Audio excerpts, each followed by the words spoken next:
So, oh man, my prayers was answered. I got a game where I didn't have to worry about in terms of the last seconds, although they did get a little shaky at the end. I love seeing the Boston fans just booing their team and just pretty much just walking out. You know, they felt the same way I felt when the Sixers got blown out in game two. But with that said, the Sixers went into Boston and took the series back from the Celtics. The Sixers played aggressive in an offense and defense. 4 of the 5 starters scored in double figures by halftime, and what I like the most is the fact that they kept running. They kept running the Celtics off the 3-point line. The balanced scoring, along with Joe manning the middle, made it tough for Boston and allowed the Sixers to walk away with the win. But let's just start talking about some players. James Harden. James Harden had a balanced game, 17 points, 10 assists, 7 rebounds. He pretty much controlled the game and controlled the tempo, and he started early when he was able to score, get his little midi, and pretty much they kept Jalen off of him. And then once he got everything going, and then Jalen got into foul trouble, there wasn't really nothing they can do because really there's nobody on the court that can handle James Harden except. And so once that happened, the snowball effect happened. Yes, we didn't get Houston James Harden, but we got the James Harden that Philly has become accustomed to. Because once he started getting everything, controlling the tempo and getting everybody into it, that's when everything started to come together. So then we can talk about Joe. Joe, man. Joe pretty much sat there and just, ever since Joe came back in game 2, all that Boston driving to the lane and getting layups stopped. So what that forced Boston to do, Boston had to sit there and do driving kicks. And that was the biggest issue that we were having in the games, is driving kicks. And they were getting just nice open looks for 3, and they were hitting. But then once the Sixers started to be able to run them off and get to them, start making things a little difficult and uncomfortable for them, those shots stopped falling. Once those shots stopped falling, their offense bogged down because they really have nobody to be able to sit there and impose their will. Jaylen Brown and Tatum, they played well, but even with that, the key was Brogdon wasn't getting easy shots. Marcus Smart wasn't getting easy shots. And so everything fell on them. And once everything fell on them, it was a wrap.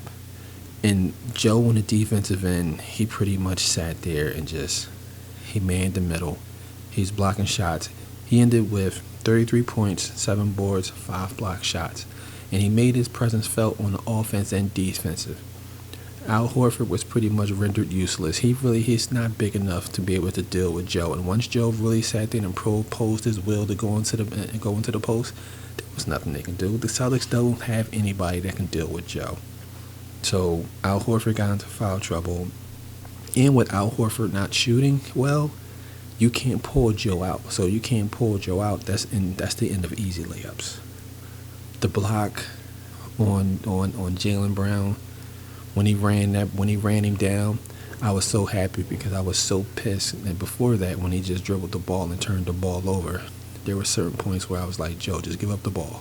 Tyrese. This was Tyrese's breakout game against Boston.